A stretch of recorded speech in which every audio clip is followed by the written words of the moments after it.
గౌతమ్ దేవుడి దగ్గరికి వచ్చి నేనేం తప్పు చేశాను? ఏం నేరం చేశాను? నా జీవితంతో ఎందుకు ఇంత ఆటలు ఆడుతున్నావో నాకు అర్థం కావటం లేదు. నా బిడ్డను తీసుకొని నీ దగ్గరికి ఆశ్రమం కోసమని వచ్చాను. కానీ నా బిడ్డను పోగొట్టుకునేలా విధంగా నువ్వైతే చేశావు. ఎందుకు ఇలా చేశావు? అని చెప్పేసైతే దేవుడిని నిలదీస్తూ ఉంటాడు. ఇంతలో అక్కడ పంతులు గారైతే గౌతమ్ దగ్గరికి వస్తూ ఉంటారు. "ఏం జరిగింది నాయనా?" అని చెప్పేసైతే పంతులు అడుగుతూ ఉంటాడు.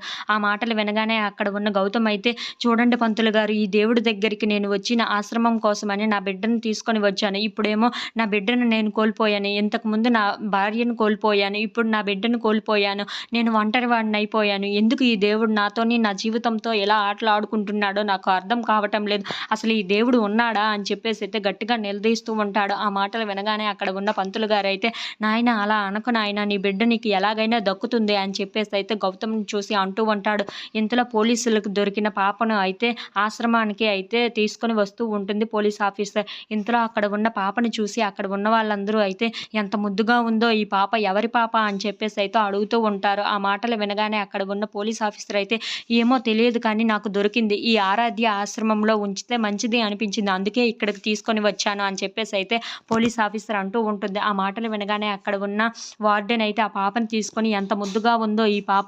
ఈ పాపని చూస్తే నాకే చాలాగా ముచ్చటేస్తుంది" అని చెప్పేసి అయితే అంటూ ఉంటుంది. ఇంతలో అక్కడ ఉన్న వార్డెన్ అయితే, "ఇది ఆరాధ్య మేడం ఆశ్రమం. ఇందులో అందరూ ఉండేవాళ్ళు చాలా క్షేమంగా ఉంటారు. ఈ పాపను కూడా చాలా క్షేమంగా అయితే ఇక్కడ ఉంచుతాం" అని చెప్పేసి అయితే అంటూ ఉంటారు.